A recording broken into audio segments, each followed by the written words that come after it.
안녕하세요. 반갑습니다. 파란 잠옷입니다.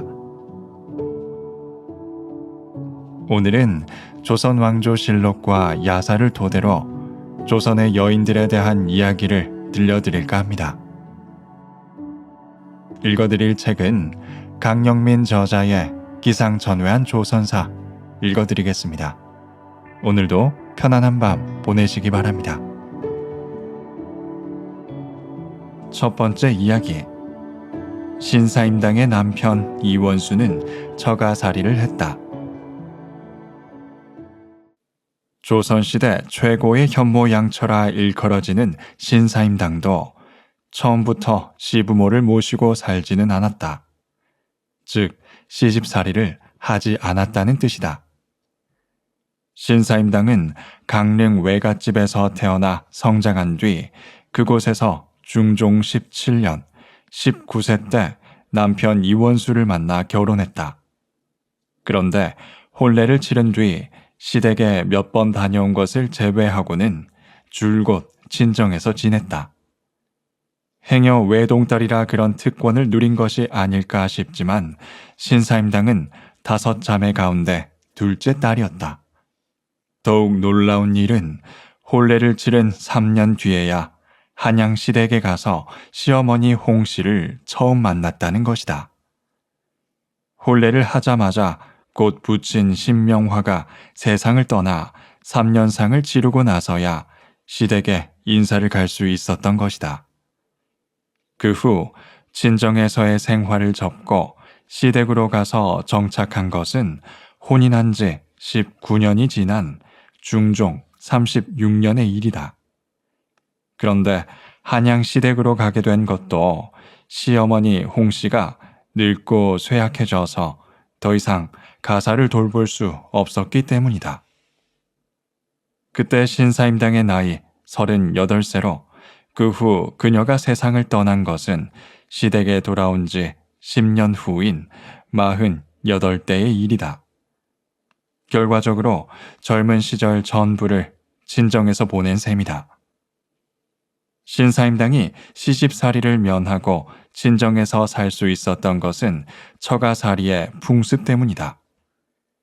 장가간다 또는 장가든다라는 말은 장인집에 들어간다라는 뜻으로 입장가를 의미한다. 남성이 혼례를 치르고 살림을 시작하는 것을 장인, 곧 처갓집에 들어가는 일로부터 인식했던 것이다. 우리나라 처가살이는 고유의 전통이었다.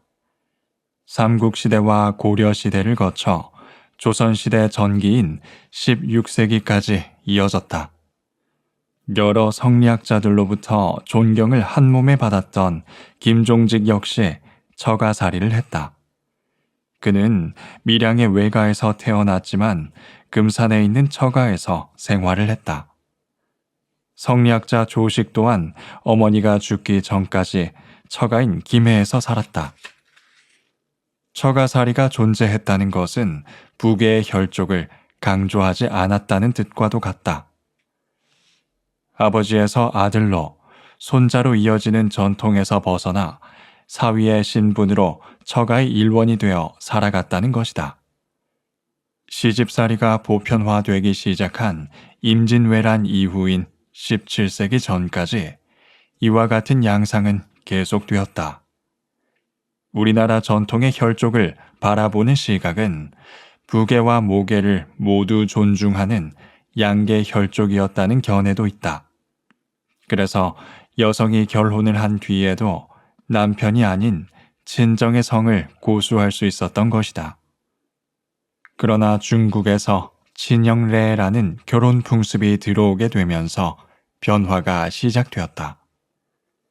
송나라 학자 주자의 가정의례집 가래에는 결혼은 신랑이 자신의 집으로 신부를 데려와 식을 올리고 사는 것이라고 규정되어 있다. 여성은 결혼과 함께 남편의 가족 중심으로 살게 되며 자연히 친정과는 멀어지는 출가 외인이 되는 셈이었다. 물론 중국의 친형례가 그대로 적용된 것은 아니고 절충형의 혼례로 발전되었다. 결혼식은 본래대로 신부 집에서 치르는 일부 친형례를 받아들인 반친형이 생겨난 것이다. 현재 우리가 알고 있는 전통 혼례가 바로 이런 방식이다. 반친형 혼례를 치른 뒤에 처가살이를 하는 경우도 적지 않았다. 하지만 처갓집에서 머무는 기간은 짧아졌고 차츰 혼례식은 신부 집에서 치르되 살림은 신랑 집에서 하는 그러한 형태가 되었다. 즉, 시집살이가 본격적으로 뿌리 내리게 된 것이다. 두 번째 이야기. 여인들의 치맛바람이 강했다. 여자들의 저고리는 날로 짧아지고 치마는 길어지는데 이런 차림으로 제사를 모시고 손님들을 접대하니 부끄러운 일이다. 실학자 박제가가 문물제도에 관한 소견을 담은 북학의에서 나오는 구절이다. 박제가가 이와 같은 세태를 뜯어 고쳐야 한다고 역설을 하자 친구가 껄껄 웃으며 이렇게 대답했다. 요즘 집안을 제대로 다스릴 줄 아는 사내들이 없어 잘 될지 모르겠네. 조선시대에도 여성의 치맛바람과 입김은 알게 모르게 강한 기류를 형성하고 있었다. 그러나 이런 여성의 입지는 간혹 악처라는 꼬리표를 달게 하는 빌미가 되기도 했다. 유교 사상이 지배하고 있던 시절이었지만 악처라는 이름으로 세상에 알려진 여성들은 의외로 많다. 과거가 들통날까봐 남편을 무고한 여인. 자신의 문란한 과거가 발각될까봐 동생은 물론 남편까지 무고한 여인이 있었다. 정종 1년에 벌어진 이 사건의 주인공은 박원길의 아내 변씨였다. 변씨는 태조실록을 편찬한 학자 변계량의 누이로 첫 남편 박충원과 사별을 하였다. 그 후 남편이 부리던 남종들과 문란한 관계를 맺다가 박원길을 만나 재가했다. 변씨는 박원길이 자신의 과거를 눈치챌까봐 전전긍긍하기 시작했다. 결국 동생 변계량에게 찾아가 하소연을 하게 되는데 이 말을 무시하자 변씨는 더욱 겁에 질린 나머지 결국 박원길과 함께 동생마저 반역죄로 무고하였다. 투기 때문에 살인까지 한 여인. 악처를 만들어낸 이유 가운데 투기를 빼놓을 수 없다. 정종 2년, 중궁의 투기 때문에 정종이 경연청으로 와서 10여일 동안 거처했다. 이러한 기록이 있는 것으로 보아서 왕비도 예외는 아니었다. 그만큼 여인들에게 있어서 불가불한 것이 투기였는데 그 때문에 남편 혹은 그의 애인을 모함하고 살해까지 하였다. 세종 22년 이맹균의 아내 이씨가 남편의 총애를 받던 여종을 살해하는 사건이 벌어졌다. 더욱 놀라운 사실은 이씨가 이미 70세를 바라보고 있는 나이였는데도 투기심을 억누르지 못했다는 사실이다. 이씨는 여종의 머리카락을 강제로 자르고 심하게 구타한 뒤 움막 속에 가두었다. 그러고는 밥은커녕 물 한 모금 주지 않아 결국 말라 죽게 하였다.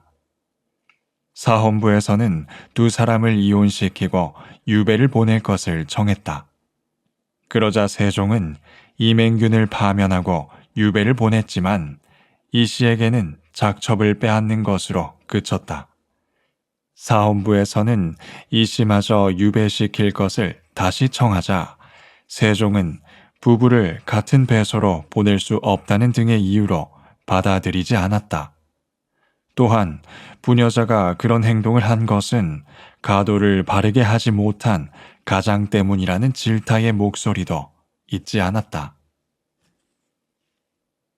남편을 멸시하다 악처가 된 여인. 남편을 멸시하다 악처의 명단에 오른 여인도 있었다. 중종 12년 수안군수 홍태소는 평소 아내 신씨로부터 당한 멸시를 참지 못해 결국 소송까지 내게 되었다. 홍태소는 원래 얼굴이 추악한 인물로 전처와 후처 사이에 모두 아들을 두지 못하고 있었다.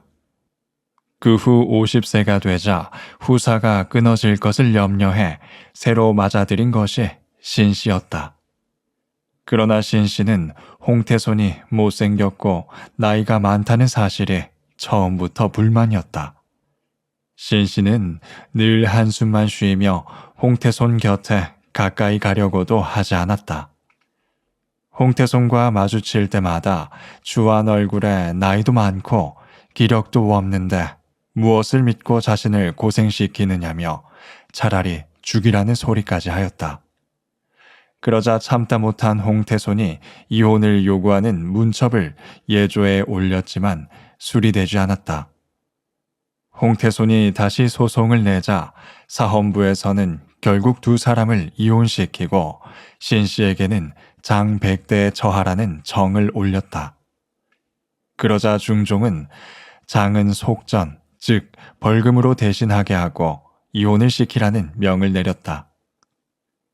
한편 가장으로서 집안 단속을 하지 못한 자가 어떻게 한 고을을 다스릴 수 있겠냐며 홍태손의 관직을 박탈시켰다. 성질과 언행이 사나워 악처가 된 여인. 숙종 30년 유정기의 후처 신태영은 언행이 상스럽기로 소문이 나 있었다. 남편에게 욕설을 퍼붓는 것은 예사일이었고 하루 종일 포악한 행동만을 일삼았다. 제사에 쓰일 술에 오물을 섞거나 사당에서 난동을 부리다가 제사상을 엎는 일도 있었다. 그 일로 결국 쫓겨난 신씨는 한성에 있는 오라버니의 소유의 빈집에서 임시로 거처하게 되었다. 그러나 조용히 근신하기는커녕 집으로 동네 무례배들을 불러들여 밤낮으로 노름을 하고 술을 마시는 등의 난잡한 행동까지 벌였다. 그 사실을 안 오라버니가 쫓아내려고 하자 신씨는 오히려 화를 내며 대들다가 집에 불을 내고 말았다. 이웃집에서 놀라 불을 끄려고 하자 신씨는 내 집에 내가 태우는데 누가 간섭을 하냐며 성질을 부렸다.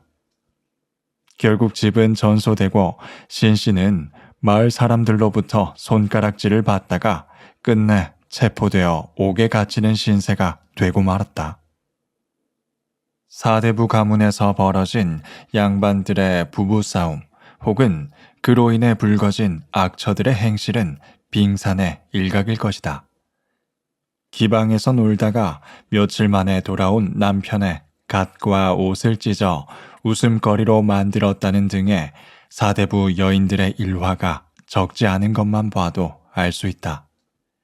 소위 학식이 있고 체면을 차릴 줄 아는 양반들이 이 정도였다면 일반 백성들 사이에서는 더욱 심각했으리라는 것도 짐작할 수 있다. 실제로 양식이 떨어진 것을 들먹이며 무능하다는 잔소리를 퍼붓는 아내를 남편이 술김에 발길로 걷어차 죽게 한 일도 있었다. 하지만 조선시대라고 해서 유독 악처가 많았던 것은 아니다. 또 그들을 악처라는 말로 싸잡아 부르고 평가해서도 안 된다. 세종과 중종의 말대로 악처 뒤에는 가장으로서 집안을 잘 다스리지 못하고 틈을 내준 남편의 잘못도 분명 있기 때문이다. 세 번째 이야기. 은장도는 사치품이었다. 고려시대 때부터 남녀가 놀이개처럼 옷고름에 차거나 주머니 속에 넣고 다니던 칼집이 있는 작은 칼을 장도라고 한다. 도자, 즉 손칼이라는 의미로 그 가운데 은장도는 은장도자라는 말에서 비롯된 것으로 보여진다. 옷고름에 차는 것을 패도, 주머니 속에 넣어두는 것을 낭도로 구별하기도 한다. 패도 중에 가장 큰 것은 전장 약 15cm가 된다. 도신, 즉 날의 길이는 9cm 정도이며 작은 것은 전장 9cm에 도장 5cm 정도가 보통이다. 반면에 낭도는 패도 가운데 작은 것과 크기가 거의 동일하기도 하다. 장도는 말 그대로 장식을 한 칼로 한 자루를 만들기 위해 무려 35번째의 공정이 필요하다. 장신구라는 개념이 더 강하다 보니 화려하고 고급스럽게 치장될 수밖에 없다. 금과 은을 비롯해서 수정, 상아, 뿔과 소뼈, 대나무 등의 다양한 재료가 사용되었다. 금, 은이나 옷과 같은 재료로 만든 것은 양반들이, 대나무 등의 목재로 된 장도는 평민들이 주로 소지하고 다녔다. 장도는 제사 때 종이를 자르거나 과일을 깎을 때 사용되기도 했다. 은젓가락이 달려있는 것도 있었는데 외식을 할 경우나 혹은 독이 든 음식을 확인하려고 할 때 사용했다. 그런데 차츰 장도를 호화스럽게 장식하려는 풍조가 만연하게 되자 그에 따른 제약이 가해지기도 했다. 그 중에서도 은장도가 도마에 올랐는데 연산군 4년 사치 금지 조항에 서인들에게는 은장도를 금지한다라는 내용을 포함시켰으며 또한 중종 17년에도 사치 풍조가 만연하여 은장도는 당상관 외에는 사용을 금지한다라는 언급이 있었다. 그러나 지위 고하를 막론하고 사치스러운 은장도의 소지는 근절되지 않았다. 더군다나 은장도가 정조의 상징으로까지 인식되어 여인들은 필수품처럼 여겨졌다. 이때 칼날에 일편단심이라는 글을 새기기도 했는데 은장도는 필요에 따라서 요긴하게 쓸 수 있는 도구이며 호신용이자 자결용 무기가 되었다. 고려시대 때 몽골의 침입을 받아 대구의 고려 초조 대장경이 소실되는 등의 막대한 피해를 입었다. 이때 몽골인의 영향을 받아 여인들이 옷고름에 은장도를 매달게 되었고 여자가 시집갈 때 족두리를 쓰고 볼에 연지를 찍는 풍습이 생겨났다.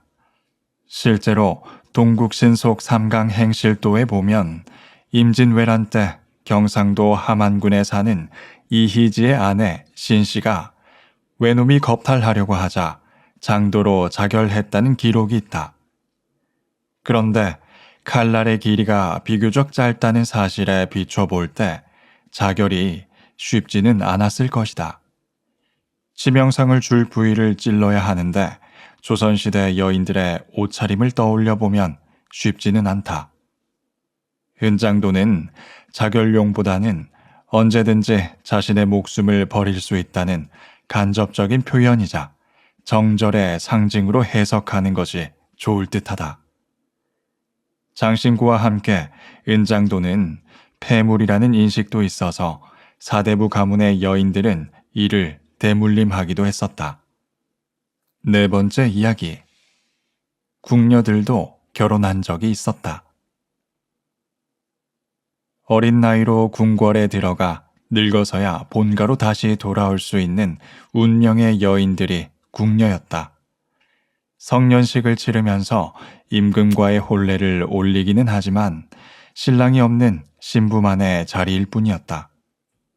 그렇게 한 번 혼례를 올리면 평생 궁궐 안에서나 밖에서나 정조를 지키며 살아야 하는 것도 그들이었다.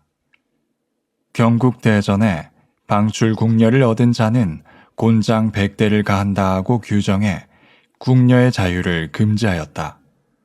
그러나 그녀들도 궁녀이기 이전에 한 사람의 여자였던 터라 한평생 외로운 밤을 보낼 수만은 없었다. 그래서 은밀히 생겨난 것이 소위 말하는 남근목이다. 궁녀들이 살았던 처소에서 대거 발견되었다고 하는 이것은 그 모양이 마치 포졸들의 방망이처럼 생겼다. 그러나 이것을 실제 궁녀들이 자신을 위로하는 일에 사용했는지는 확실하지 않다. 왜냐하면 임금의 승은을 입기 위해 부적의 의미로 지녔다는 견해도 있기 때문이다. 그러나 궁궐 밖에서는 궁녀들이 다른 남자와 정을 통하는 일이 종종 벌어졌다. 세종 21년 별 12로 있는 이영림이 궁녀와의 간통을 한 사건이었다. 사헌부에서는 차명으로 다스려야 한다고 청했지만 세종은 특별히 2등을 강등하는 것으로 일단락지었다. 세종은 궁녀들을 궁궐 밖으로 내보내 자유를 주기도 했었던 임금이다. 물론 태종 때도 가뭄을 해소한다는 구실로 궁녀들을 내보낸 적이 있었다. 그 당시 가뭄은 남녀의 음양 조화가 깨져서 생긴다고 믿었기 때문에 궁여지책으로 궁녀들을 내보내 자유롭게 결혼할 수 있도록 했었던 것이다. 그런데 세종의 경우에는 자연의 조화를 위해서가 아니라 궁녀들의 인권을 위한 조치였다. 세종 26년 다음과 같은 명을 내린 적이 있다. 궁중의 궁녀들과 취사부들이 오랜 세월 내전에서 답답하게만 지내니 내가 그 수를 줄여 밖으로 내보내고자 한다. 한평생 궁궐의 법도에 묶여 살아야 하는 것이 궁녀들이었지만 단종 때도 그녀들을 위한 인권은 살아있었다. 단종이 즉위한 해 병에 걸린 궁녀의 치료를 거부한 판성공감사 200상 등을 의금부에 가두고 국문을 청했다는 기록이 있다. 한편 현종 3년에는 승지 김시진이 궁녀들에게 더욱 자유로운 삶을 주기 위해 상소를 올리기도 했다. 궁녀와 제궁가의 나인들을 궁 밖으로 내보내 그들도 시집가도록 허락함으로써 주례에 나오는 다혼의 의리를 따르시고 답답한 기운을 풀어 화기를 불러오는 소지로 삼으소서. 그러나 현종은 아무런 대답을 하지 않았다. 현종은 비교적 궁녀들에게 단속을 엄격히 했던 임금이었다. 현종 8년 형부 이흥윤과 간통한 대비전 궁녀 귀열의 처벌을 논할 때도 그런 현종의 자세가 드러난다. 귀열이 임신까지 했다는 사실이 드러나자 현종은 당장 그녀를 가두라는 명을 내렸다. 귀열은 그 후 옥에서 아들을 낳고 모든 사실을 실토하고 말았다. 형조에서 귀열에게 교형을 적용할 것을 정하자 현종은 등급을 높여 차명을 처하라는 명을 내렸다. 형조에서 법을 인용하며 간쟁을 했지만 현종은 따르지 않았고 즉시 형을 집행하라는 엄교로 답을 대신했다. 궁녀들 가운데에는 역사에 이름을 남기는 여인들도 있었다. 미모가 출중해 임금의 후궁이 되거나 권세를 휘두르다 악녀로 낙인이 찍혔거나 혹은 정치적인 사건에 휘말려 세상에 알려지기도 했다. 후궁으로서 정계의 판도마저 뒤바꾼 여걸이라 할 수 있는 숙종 때의 장희빈과 광해군 때의 전횡을 일삼았던 상궁 김계시가 대표적인 예이다. 조선시대 수많은 궁녀들은 비록 자발적인 선택으로 궁궐에 들어왔지만 임금과 왕비 등의 명령에 따라 움직여야 하는 운명이었다. 대부분의 궁녀들은 이름조차 알려지지 않은 채 역사 속에 묻혀갔다. 또한 겉으로 드러난 몇몇 궁녀들 역시 어쩔 수 없는 역사적 소용돌이 속에서 살아야 했던 운명의 여인들이었다. 5번째 이야기. 부적이 되었던 생리대. 조선시대 생리대의 역할을 하던 것이 계짐이었다. 월경, 생리 등을 달거리라고 표현하기도 했는데 이때 사용된다고 해서 달거리포라고도 불렸다. 그러나 계짐이라는 표현을 더 많이 썼으며 생리대의 상징이 되기까지 했다. 계짐은 주로 질이 좋은 광목천을 사용했는데 지역에 따라 부르는 명칭이 달랐다. 계짐을 한자로 새답이라고 하는데 서답이라고 불렀다. 경상도와 제주도 그리고 평안도에서는 사투리로 빨래를 서답이라고 하고 제주도에서는 빨래를 넣는 줄을 서답배라고 해서 현재도 그렇게 표현하고 있다. 그 밖에도 계짐은 월경포, 월경대 또는 가지미 등으로도 불렸다. 조선시대에는 달거리를 부끄럽고 조심스러운 것으로 여겨 딸이 초경을 시작하면 어머니가 은밀히 흰색 광목천을 내주었다. 달거리를 시작하는 소녀들은 이 광목천을, 즉 계짐을 소중하게 다룰 수밖에 없었다. 왜냐하면 한 번 사용한 계짐은 세탁해서 재사용해야 했기 때문이다. 그런데 사용한 계짐을 들고 개울가에 나갈 수도 없는 노릇이라 사람들의 시선이 없는 한밤중을 이용해 조심스럽게 빨고 말려서 옷장 안에 감추듯 넣어두었다가 다음 달에 사용하였다. 계짐을 몰래 빨아 말리고 보관하는 일은 조선시대 후기는 물론 근대 초기까지 계속 이어질 수밖에 없었다. 그런데 이와 같은 은밀한 세탁과 보관은 출산을 상징하는 본래의 의미와는 달리 부정적이고 주술적인 면도 포함시키는 원인이 되기도 했다. 계짐은 보다 안전하게 사용하기 위해서 겉에 다리 속옷을 착용하였다. 끈으로 계짐을 묶어도 흘러내렸기 때문이다. 그래서 다리 속옷은 계짐의 역할도 할 수 있도록 개선되었다. 계짐은 오래 사용한 것일수록 특별한 대접을 받았다. 가뭄이 심하거나 전염병이 창궐하는 때에 부적처럼 사용되었기 때문이다. 6번째 이야기. 옷 조각이 이혼 증서가 되었다. 소박을 맞아 내쫓기는 경우가 아니고 정식으로 부부의 연을 끊고자 할 때는 이혼 증서를 써주었다. 이를 할급 휴서라고 하는데 남자가 여자에게 주는 것으로 휴서 또는 수세라고 했다. 조선 중기의 문신 이황이 단양 군수 시절에 기생 두향과 이별할 때에 헤어지는 증표로서 저고리를 잘라 할급 휴서를 주었다는 일화가 전해진다. 한문을 모르던 평민과 천민의 경우에는 이 증서를 쓸 수가 없었다. 그래서 남자가 자기 옷고름이나 저고리 일부를 세모 모양으로 찢어 이혼 증서 대신 여자에게 주었다. 한문으로 된 증서와 구별하기 위해 이를 수세배기라고 했다. 그런데 여자가 사회적으로 규범에 어긋난 행동을 했거나 그에 상응하는 사연을 갖고 있을 때만 적용되었다. 이혼 증서를 지닌 여자들은 재혼을 할 수 있었는데 간혹 이것을 주지 않으려는 남자들 때문에 적지 않은 실랑이가 벌어지기도 했다. 일단 나비라고도 불렸던 이 옷 조각을 얻어낸 여자들은 이불보를 등에 지고 이른 새벽 성황당 앞에 서 있는 것이 풍습이었다. 특히 함경도 지방에서 성행했는데 가장 먼저 만난 남자에게 보쌈을 당하기 위해서였다.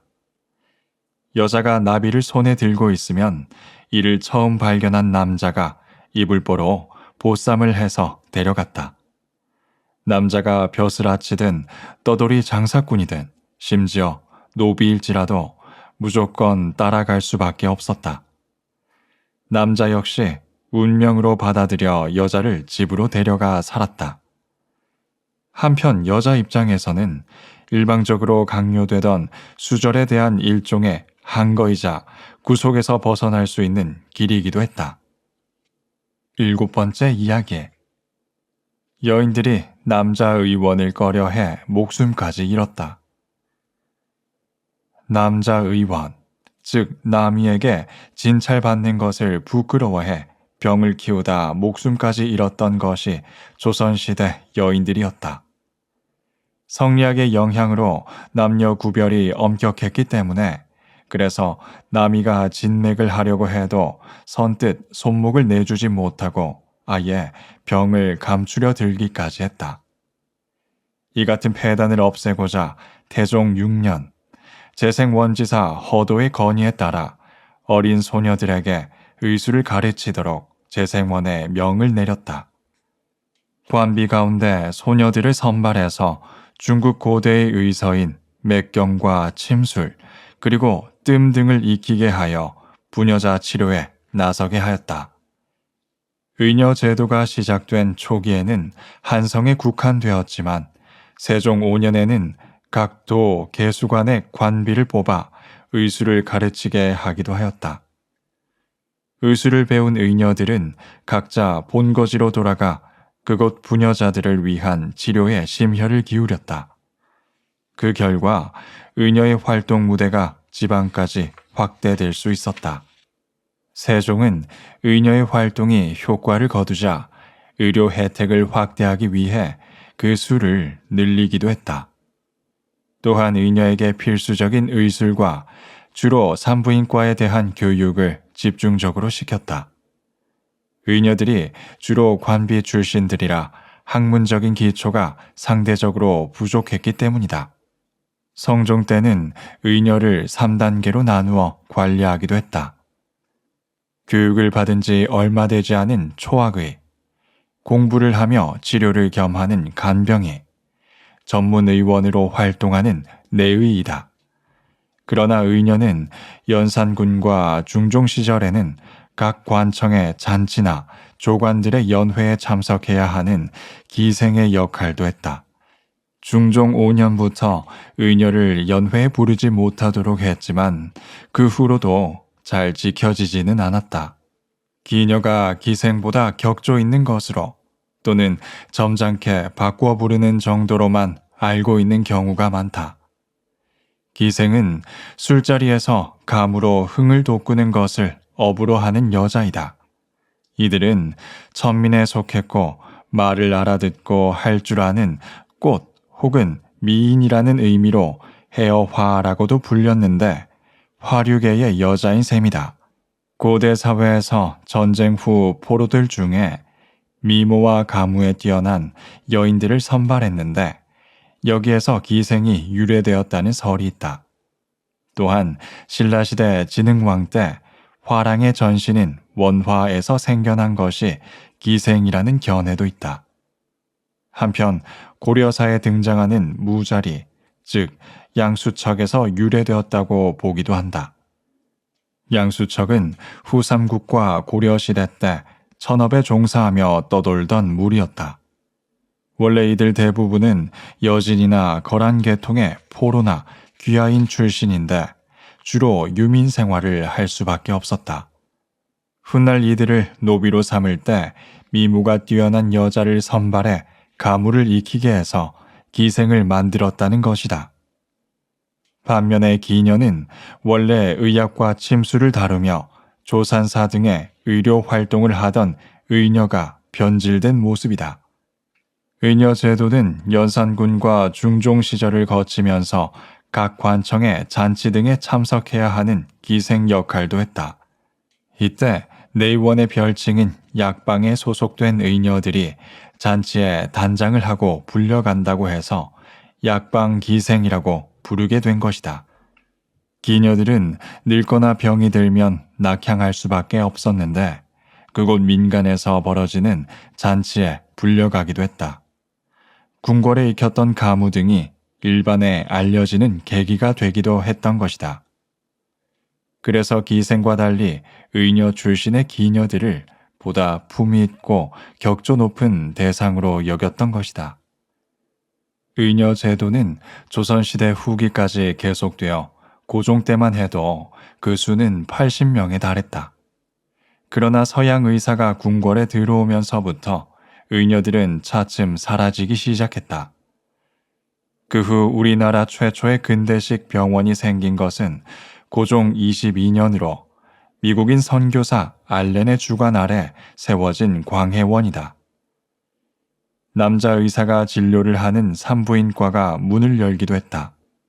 1925년 황해도에서 신피로 산부인과 의원이 개업을 했는데 이 역시도 우리나라 최초였다. 그는 3년 후 경성에 와서 똑같은 간판을 인사동 사거리에 내걸었다. 처음에는 모두가 경악을 금치 못했지만 차츰 소문이 좋게 나자 상황이 달라졌다. 엄격한 남녀 구별 속에서 조선시대 여인들은 그나마 의녀 제도를 통해 건강을 돌볼 수 있었다. 하지만 남자 의사가 아이를 받게 되는 날이 오리라고는 쉽게 상상하지 못했을 것이다. 8번째 이야기. 무당이 의료 행위를 했다. 조선시대 무당들은 의료 행위도 했다. 중종 때까지 무당들은 본업인 복을 구하는 기도나 굿보다는 재앙을 물리치고 병을 치료하는 행위에 더 중점을 두었다.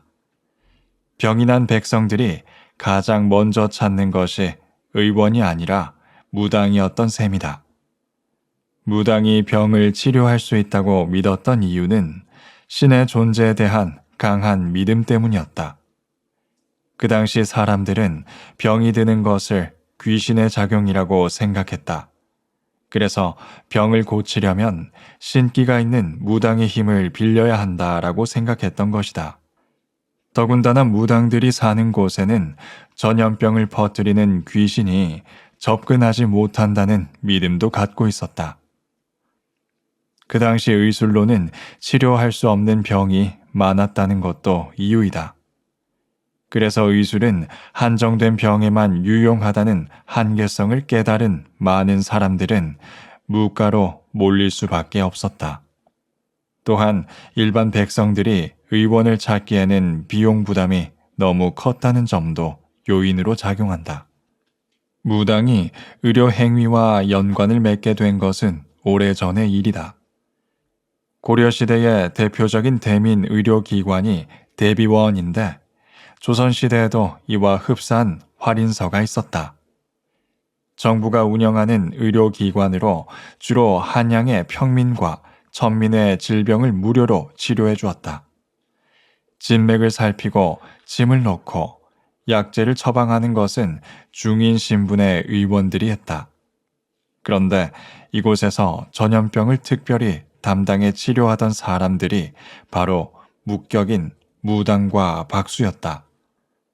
조선시대 전염병 가운데 가장 무서웠던 것이 마마였는데 이 병을 가져오는 귀신을 특히 손님이라고 불렀다.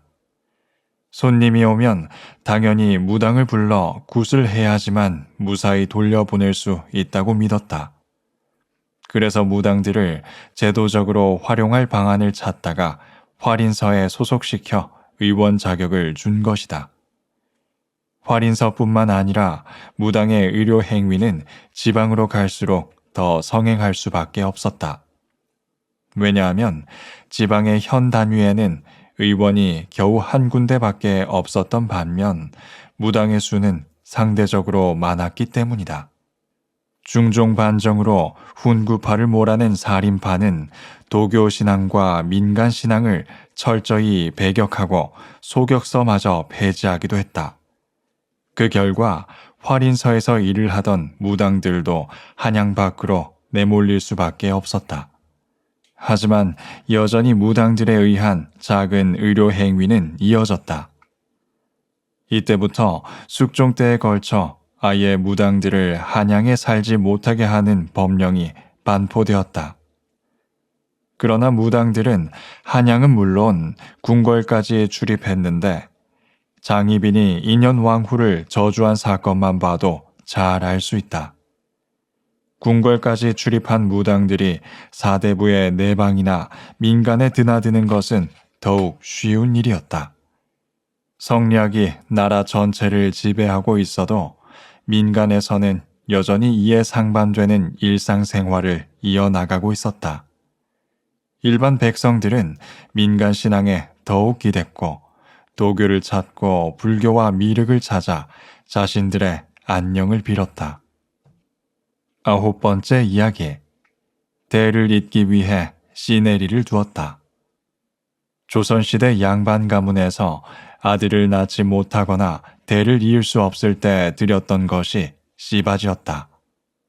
특히 명문가 며느리일 경우 칠거지약 중 하나였기 때문에 쫓겨나지 않으려면 어쩔 수 없었다. 그런데 반대로 남자에게 문제가 있어 후사를 보지 못할 때는 시네리를 두기도 했다. 다른 남자를 들여 아들을 낳게 하던 일로 신라 시대에는 이미 삼서제도를 두어 이를 해결했던 것으로 보인다. 삼서지제라고도 하는 이 제도에 따르면 자식을 낳지 못하는 왕녀의 경우 남편을 셋까지 둘 수 있었다. 신라 시대의 한산주 도독 김대문이 펴낸 역사책 화랑세기에 보면 선덕 여왕이 자식을 낳기 위해 용춘, 흠반, 을제 등의 3명의 남편을 두었지만 끝내 이루지 못했다라고 나와 있다. 고려시대 말식부사의 고관이었던 허유는 대를 잇지 못하자 가문회의 끝에 자신의 노비와 아내를 합방시킨 일도 있었다. 그러나 허유는 끝내 그 충격에서 벗어나지 못한 채 아내의 귀와 노비의 성기를 잘라버렸다고 한다. 시네리는 소금 장수나 댐장이들 가운데서 많이 선택되었다. 이들은 직업상 떠돌이 생활을 하는 자들로 시내림을 마친 뒤 떠나면 그만이라는 생각에서 선택되어졌는지도 모른다. 하지만 체면을 중시하고 행여 소문이 날지도 모른다는 우려감을 떠안은 양반에 의해 상당수는 죽임을 당해야 했다. 사실 혈통과 가문을 중시하던 양반들의 정서를 헤아리면 시네리로 그런 신분을 선택했다는 것 자체가 쉽게 이해되지는 않는 부분이기도 하다.